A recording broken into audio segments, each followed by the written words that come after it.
الحمد لله الحمد لله الذي كفى وسلام على عباده الذين اصطفى أما بعد فقد قال الله تبارك وتعالى في القرآن المجيد والفرقان الحميد. أعوذ بالله من الشيطان الرجيم. بسم الله الرحمن الرحيم. وَإِن طَائِفَتَانِ مِنَ الْمُؤْمِنِينَ اقْتَتَلُوا فَأَصْلِحُوا بَيْنَهُمَا فَإِن بَغَتْ إِحْدَاهُمَا عَلَى الْأُخْرَى فقاتلوا التي تبغي حتى تفيء إلى أمر الله فإن فاءت فأصلحوا بينهما بالعدل وأقسطوا إن الله يحب المقسطين إلى آخر الآية. صدق اللہ العظیم. بزرگان محترم، میرے نوجوان ساتھیوں، کل آپ حضرات نے سنا تھا کہ غلط انفارمیشن، غلط خبر، غیر معتمد آدمی کی جانب سے کوئی بھی خبر آوے تو اس کی پہلے تحقیق کرو، اس لیے کہ خبروں کا معاملہ ایسا ہوتا ہے کہ بسا اوقات غلط بھی ہوتی ہے، اور خبر بعد میں غلط نکلی اور ہم نے بر وقت ایکشن لے لیا بغیر تحقیق کے تو معاملہ پھر بہت آگے چلا جاتا ہے. بسا اوقات خبر صحیح بھی ہوتی ہے لیکن پھر بھی دو فریقوں کے درمیان، دو گروہوں کے درمیان یا پھر دو افراد کے درمیان معاملہ اس قدر پیچیدہ ہو جاتا ہے، بات ایسی بڑھ جاتی ہے کہ پھر جھگڑے کا موڑ ہو جاتا ہے، لڑائی کے اوپر آ جاتا ہے. تو اب کیا کرنا چاہیے؟ ایسی سچویشن پیدا ہو جاوے کہ معاملہ لڑائی کی حد تک پہنچ گیا، جھگڑے کی حد تک پہنچ گیا، تو اس وقت شریعت کے کیا احکام ہیں قرآن اس کو بیان کرتا ہے. وَإِن طَائِفَتَانِ مِنَ الْمُؤْمِنِينَ اقْتَتَلُوا، اور مسلمانوں کے فریقوں میں سے دو فریق میں جھگڑا ہو گیا یا وہ جھگڑنے لگے، فَأَصْلِحُوا بَيْنَهُمَا، تو فوراً ان دو فریقوں کے درمیان صلح سپاٹا کرا دو، میل ملاپ کرا دو. فَإِن بَغَتْ إِحْدَاهُمَا عَلَى الْأُخْرَى فَقَاتِلُوا الَّتِي تَبْغِي حَتَّى تَفِيءَ إِلَىٰ أَمْرِ اللَّهِ، پس اگر ان میں سے ایک زیادتی پر ہے دوسرے کے اوپر تو تم وہ جو زیادتی کر رہا ہے یا زیادتی پہ ہے اس کے اوپر دباؤ ڈالو یہاں تک کہ وہ اللہ کے حکم کی طرف رجوع کر لے، یعنی صلح کی طرف مان جائے. فَإِن فَاءَتْ، پس اگر وہ اللہ کے حکم کی طرف رجوع کر لے تو ان کے درمیان صلح کرا دو. فَأَصْلِحُوا بَيْنَهُمَا بِالْعَدْلِ وَأَقْسِطُوا، انصاف کے ساتھ صلح کرا دو. ان اللہ یحب المقسطین، یقیناً اللہ تعالیٰ انصاف کرنے والوں کو پسند فرماتا ہے. دو فریقوں کے درمیان، دو افراد کے درمیان کسی خبر کو لے کے، کسی معاملوں کے لے کے جھگڑا ہو گیا تو اس وقت شریعت کا حکم یہ ہے، بلکہ عہد نبوی کے اندر بھی ایسے واقعات رونما ہوتے تھے کہ فریقین کے درمیان جھگڑا ہو گیا تو فوراً ان کے درمیان صلح کرانے کی کوشش کی جاتی تھی. ہمیں بھی یہ حکم ہے. اب اللہ کے نبی موجود نہیں ہیں، لہذا جیسا جھگڑا ہو، اگر بہت بڑا نزاع ہے تو اتنے بڑے آدمی کے پاس جایا جائے گا یا اتنا بڑا آدمی صلح کرائے گا، اور اگر معمولی جھگڑا ہے تو پھر حلقے کے ذمہ دار سے بھی یہ معاملہ سولو ہو سکتا ہے، تو پھر اس کے اوپر ضروری ہے کہ وہ صلح کرا دے. اس لیے کہ وقت پر صلح نہ ہو، فوراً اس معاملے کو دبایا نہ جاوے تو پھر یہ آگ جو ہے نا بڑھتے بڑھتے جوالہ بن جاتی ہے. یہ آگ پھر تھمتی نہیں ہے، پھر یہ دور تک جاتی ہے، اور اس کے جو نتائج آتے ہیں پھر سب کو کف افسوس ملنا پڑتا ہے۔ جھگڑے میں کوئی دم نہیں ہوتا ہے، معمولی معمولی بات پر الجھ جاتے ہیں، اور اس کا نتیجہ پھر کہاں سے کہاں پہنچتا ہے تو آپ سب حضرات جانتے ہو۔ تو فرمایا گیا کہ دو فریقوں میں، جب مسلمانوں کے دو فریقوں کے درمیان جھگڑا ہو جاوے تو پہلے فرصت میں یہ کرنا ہے کہ صلح کرا دو، فوراً معاملے کو سلجھا دو۔ لیکن اگر ایک اپنے معاملے پر ایندھا ہوا ہے، اس کو آگی لگانی ہے، جھگڑا کرنا ہے، معاملے کو سلجھانا نہیں ہے، تو پھر کیا کیا جائے؟ تو جو صلح کرانے والا ہے اس کو یہ تائید کی جا رہی ہے، اس کو یہ تاکید کی جا رہی ہے، اس کو یہ حکم دیا جا رہا ہے کہ جو زیادتی پر ہے، جس کی طرف سے زیادتی پائی جاتی ہے، اس کو دباؤ، اس کے اوپر دباؤ ڈالو، اور اس کو مائل کرو کہ کسی بھی طریقے سے وہ اللہ کے حکم کی طرف رجوع کرے۔ اللہ کا حکم کیا ہے؟ جھگڑے کے وقت صلح کرو۔ جب وہ صلح کے لیے آمادہ ہو جاوے تو پھر معاملے کو سلجھا دو۔ اور بالکل بھی یہ مت سوچو کہ کوئی آدمی بہت زیادہ زیادتی کر رہا ہے تو کہ اب ہم یکسو ہو کر بیٹھ جاوے۔ ایسی غلطی ہرگز ہرگز نہیں کرنی چاہیے۔ جو لڑو، جے کرو یہ کرو، ایسا نہیں کرنا چاہیے۔ بالکل یکسو ہو کر نہیں بیٹھنا چاہیے، بلکہ جو زیادتی پر لگے اس کے اوپر پریشر ڈالو، اس کے اوپر دباؤ ڈالو، لیکن معاملے کو آگے نہ بڑھنے دو۔ فَإِن فَاءَتْ فَإِن بَغَتْ إِحْدَاهُمَا عَلَى الْأُخْرَى فَقَاتِلُوا الَّتِي تَبْغِي حَتَّى تَفِيءَ إِلَىٰ أَمْرِ اللَّهِ فَإِن فَاءَتْ، اگر وہ مان جاتا ہے، اللہ کے حکم کی طرف رجوع کرتا ہے، فَأَصْلِحُوا بَيْنَهُمَا بِالْعَدْلِ وَأَقْسِطُوا، انصاف کے ساتھ دونوں کے درمیان صلح کرو۔ کسی کی طرف جھک مت جاؤ، یا پھر انتقامی جذبے سے کام مت لو، اپنی پرسنل دشمنی کسی سے مت نکالو۔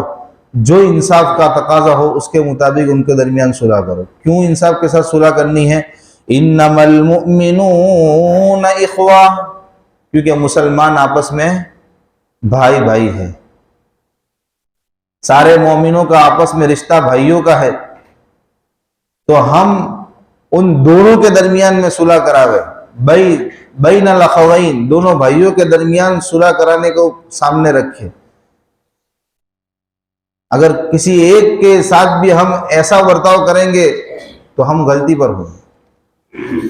آگے فرمایا گیا وَاتَّقُوا اللَّهَ لَعَلَّكُمْ تُرْحَمُونَ، اور صلح کرانے والوں کو چاہیے کہ اللہ سے ڈرے تاکہ تم پر رحم کیا جائے۔ اللہ سے ڈرنے کا مطلب یہی ہے کہ کسی ایک کی طرف پلڑا جھک نہ جاوے، طرفداری کسی کی نہ کی جاوے، بلکہ انصاف کے ساتھ کام لیا جائے۔ اسی طریقے سے کسی ایک کی طرف جھکا بھی نہ جائے، اور اپنی پرسنل دشمنی ہو، موقع ہاتھ لگا ہے تو اس کو لپیٹے میں نہ لیا جائے، اپنی دشمنی بھی نہ نکالے، بلکہ انصاف کے ساتھ جو معاملہ ہو سکتا ہو اس کے اعتبار سے معاملے کو سلجھاوے اور صلح کرانے کی حتی الامکان کوشش کرے۔ اس لیے کہ یہ جنگل کی آگ کی طرف یہ دشمنی قبیلوں میں، خاندانوں میں پھیلتی جاتی ہے، اور برسوں برس تک لوگ اس معمولی بات کو بھلاتے نہیں۔ اب آگے اللہ دیکھو کتنا قریب ہیں، کیسی کیسی حکمت بھری باتیں، باریک باریک باتیں ہم نے تو سوچا بھی نہیں ہوگا، ہم اپنے تجربے میں بھی بار بار دیکھتے ہوں گے اللہ نے کتنے سال پہلے یہ آیتیں اتاری کہ فساد کیوں ہوتا ہے، جھگڑا کیوں ہوتا ہے۔ عام طور پر 6 چیزیں بیان کی ہے قرآن نے، آج آپ کے سامنے 3 چیزیں بیان کی جائے گی کہ یہ 3 چیزیں عام طور پر یہ جھگڑے کا سبب بنتی ہے۔ اور بادی نظر سے دیکھنے جائے، سرسری نظر سے آپ ان چیزوں کو دیکھنے جائیں گے، آپ کو لگے گا یہ تو معمولی ہے، یہ تو پیٹرن ہے، یہ تو چلتا ہے ہنسی مذاق میں، لیکن حقیقت کے اندر وہ بہت بھیانک ہے، بہت خطرناک ہے، وہ آگ لگانے والی ہے۔ کیا بات ہے پہلی؟ یا ایھا الذین آمنوا، اے ایمان والو، لا یسخر قوم من قوم عسى، تم میں سے ایک قوم دوسری قوم کا مذاق نہ اڑائے، ایک آدمی کسی دوسرے آدمی کے ساتھ ٹھٹھا نہ کریں، تمسخر نہ کریں، قوم کا مذاق نہ اڑائے۔ افراد میں بھی یہ کہ کسی انسان کو ہم اس کا مذاق نہ اڑائے، اس کا ٹھٹھا نہ کرے، اس کا تمسخر نہ کرے۔ تمسخر کا مطلب ہوتا ہے کہ سب لوگوں کے سامنے اس کی کسی ایسی چیز کو بیان کر دیا، اس کی تحقیر کرنے کے لیے، اس کو ذلیل کرنے کے لیے کہ لوگ ہنس پڑے، لوگوں کو ہنسی آ گئی۔ ہم اس کو معمولی سمجھتے کہ یا تو مذاق میں چال ہے بدو، پر یہ مذاق آپ کا 5 منٹ کا، 5 سیکنڈ کا، چند لمحات کا مزہ یہ بہت بڑی دشمنی کو جنم دے دیتا ہے۔ دل لگی الگ چیز ہے، کسی سے دل لگی کرنے کے لیے ہم نے کچھ ہنسی کی بات کر لی، وہ مزاح ہوتا ہے، مزاح جائز ہے، لیکن استہزاء نہیں ہونا چاہیے، تمسخر نہیں ہونا چاہیے۔ ہم اس کو بہت معمولی سمجھتے ہیں، لیکن حقیقت کے اندر آپ تجربہ کر کے دیکھ لیجیے کہ یہ تمسخر، یہ ہنسی مذاق کسی کا کرتے ہیں، پھر وہ اس کو اتنا سیریس لے لیتا ہے، اتنا ڈیپ میں چلا جاتا ہے کہ پھر یہ چیزیں آگے چل کر جھگڑے کا سبب بنتی، اور یہ بنے گا اس لیے کہ قرآن کا فیصلہ ہے۔ اور اللہ نے کیا فرمایا، دیکھو فضیلت کا پہلو کس طرف غالب ہے۔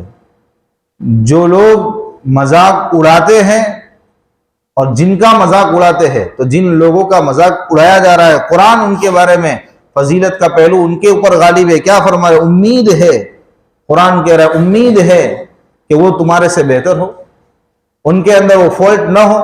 تم جن کا مذاق اڑا رہے ہو، کیا پتا وہ اللہ کے نیک بندے ہو، کون سی ادا اللہ کو ان کی پسند ہو، اور آپ اپنی ناقص صلاحیتوں کی بنیاد پر اس کا تمسخر کر رہے ہیں، اس کا مذاق اڑا رہے ہیں۔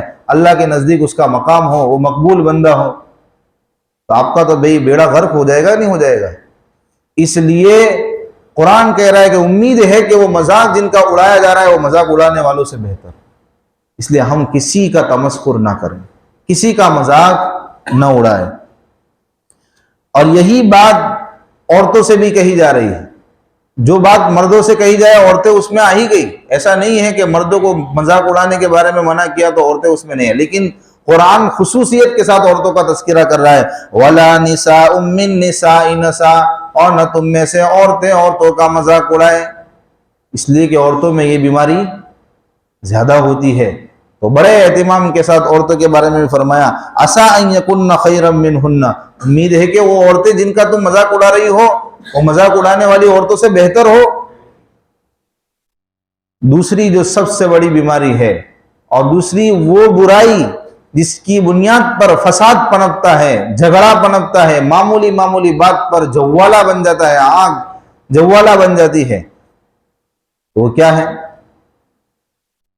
کہ اپنوں کو برے لقب بعد میں آتا ہے، وَلَا تَلْمِزُوا أَنفُسَكُمْ وَلَا تَنَابَزُوا بِالْأَلْقَابِ،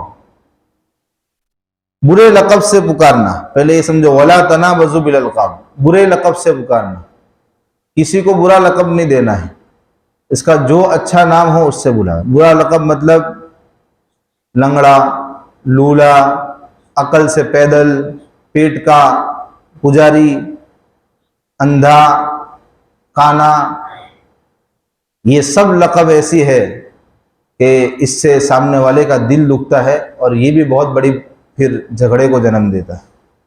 عربوں کے اندر الگ قسم کی گالیاں ہوا کرتی تھی، یہ لقب دھیرے دھیرے بڑھ کے پھر گالیوں تک پہنچ جاتے ہیں۔ کسی کو برے لقب سے پکارنا اگر یہ برابر باقی رہے تو ایک نوبت آ جاتی ہے کہ پھر سب و شتم والا معاملہ ہو جاتا ہے، پھر گالیاں دی جانے لگتی ہے۔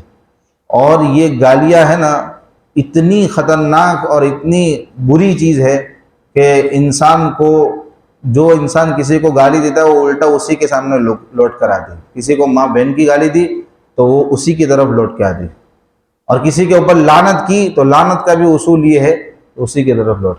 عربوں کے اندر کیا گالی ہوتی تھی؟ احمق، کافر، یہودی، فاسق۔ ہمارے یہاں گالیوں کا رواج کچھ الگ ہے، تو سب جگہ پہ گالیاں الگ الگ طرح کی دی جاتی ہیں۔ تو جو بھی گالی ہو، یہ گالی پھر آگے بڑھ کے بہت بڑا فساد اور جھگڑے کا سبب بنتی ہے، اس لیے یہ سسٹم بھی بند کیا جائے۔ وَلَا تَنَابَزُوا بِالْأَلْقَابِ، برے لقب سے کسی کو نہ پکارو۔ یہ تو عام منع کیا گیا، کسی کو ادنا سے ہلکے برے لقب سے بھی مت بلاؤ، یہ منع کیا۔ پھر آگے فرمایا بئس الاسم الفسوق بعد الایمان، ایمان لانے کے بعد اگر کوئی ایمان والا ہے اس کے بعد کسی کے اوپر گنہگاری کا لیبل لگانا، اس کو کافر کہنا، اس کو بے نمازی کہنا، اس کو عجیب عجیب طرح کے کامنٹ کرنا اور گالیاں دینا ایمان کے بعد، یہ تو بہت گندی عادت ہے، بہت بری بات ہے۔ اس کا علاج توبہ کے علاوہ کچھ نہیں ہے، وہ بہت بڑا ظالم ہے، وہ ظلم پیشہ آدمی ہے، توبہ کرے تو بات بنے، باقی بغیر توبہ کے تو اس نے بہت بڑا جرم کر لیا۔ ومن لم یتب، جو شخص توبہ نہ کرے ایسے کام کے باوجود بھی، فاولئک هم الظالمون، تو یہ لوگ بڑے ظالم ہیں۔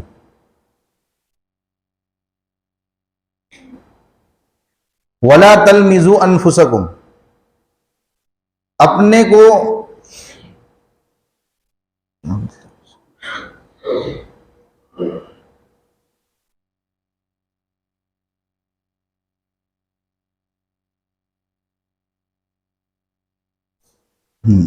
ولا تلمزوا انفسکم، اپنے کے عیب مت نکالو۔ کسی کے عیب نکالنا یہ بھی بہت ہی گندی عادت ہے، اس سے بھی جھگڑے پنپتے ہیں۔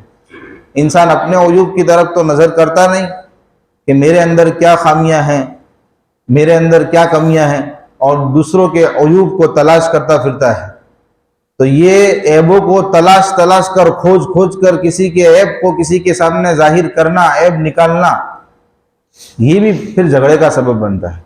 تو ہم اپنے معاشرے میں دیکھ لیجئے کہ ہمارے معاشرے کے اندر جو تباہی ہے، جو بربادی ہے، جو اختلافات کی دیواریں ہیں، اور جو فردوں کے درمیان، قوموں کے درمیان، دو گروہوں کے درمیان جھگڑا ہے، وہ اس کے اندر یہ تین چیزیں اپنا بنیادی رول ادا کرتی ہوگی۔ آپ تجربہ کر کے دیکھیں، یہ تین چیزیں ہر ایک انسان یہ سوچے کہ مجھے اس بیماری سے پاک صاف ہونا ہے، تو میں یقین اور دعوے کے ساتھ کہہ سکتا ہوں، بلکہ قرآن کی روشنی میں ہم سمجھ سکتے ہیں کہ وہ قوم، وہ افراد آپس میں ان سے زیادہ محبت کرنے والے لوگ پیدا نہیں ہیں۔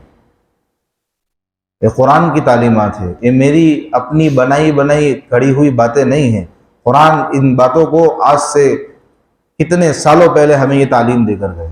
آگے اور تین باتیں ہیں کہ جو بھی جھگڑے کا سبب بنتی ہے اور افراد کے درمیان لڑائی ڈال دیتی ہے، اس کی بنیاد پر قتل تک کی نوبت آ جاتی ہے۔ یہ بیچ میں آیا تھا نا، ایک دوسرے کو برے لقب سے پکارنا، پھر بات گالی تک پہنچ جاتی ہے۔ یہ گالی تو اتنی خطرناک ہے کہ انسان کو، سامنے والے کو اتنا دھکا لگتا ہے کہ گالی دی ہے، اس میں 2 سیکنڈ بھی نہیں لگے، 2 منٹ بھی نہیں لگے، لیکن انسان کو قتل پر آمادہ کر دیتے۔ پھر یہ سب چیزیں، حادثات پیش آتے ہیں، پھر انسان کو پچھتاوا ہوتا ہے کہ میری ادنا سی لغزش پر، ادنا سی خطا پر اتنا بڑا کانڈ ہو گیا، اتنا بڑا جرم ہو گیا۔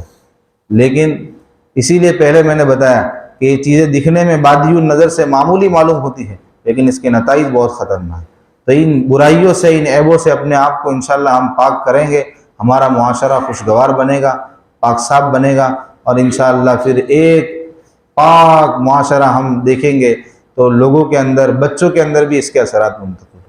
آج بڑے اس کا لحاظ نہیں کرتے، تو پھر چھوٹے چھوٹے بچے بھی راہ چلتے ہوئے بڑوں کی عزت نہیں کرتے، ادب نہیں کرتے، اکرام نہیں کرتے، حتیٰ کہ گالیاں بھی دیتے ہیں ماں بہن۔ یہ بچوں کی زبان پہ، ان معصوم بچوں کے ذہنوں کے اندر، ان کے قلوب میں کون ڈالتا ہے؟ کون ڈالتا ہے؟ ہم بڑے کہ ہم مسجدوں کے اندر، مسجد کے باہر چلتے پھرتے ہماری زبان پر کنٹرول نہیں ہوتا، تو پھر یہ کل کی نوجوان نسل، کل کی یہ چھوٹے بچے کیا سیکھیں گے؟ یہ کیا اثر لیں گے؟ پھر ان سے ہم امید رکھیں گے کہ یہ ہدایت کا کام کریں گے، یہ امت کے اندر ایمان کی فکریں لے کر چلیں گے؟ نہیں میرے بھائی۔ اس لیے اپنے آپ کی اصلاح کرو، اپنی اولاد کی اصلاح کرو، تاکہ آنے والا جو کل یوگ ہے، کل نسل ہے، یہ ہمارے لیے نجات کا ذریعہ بنے، ورنہ کل کو یہ ہمیں لعنت کرے گی، ہم کو یہ طعنہ دے گی کہ بھی ہمارے بڑوں نے ہماری اصلاح نہیں۔ اللہ تعالی ہم سب کو ان ہدایت پر عمل کرنے کی توفیق نصیب فرمائے، آمین۔ صدق اللہ علیہ۔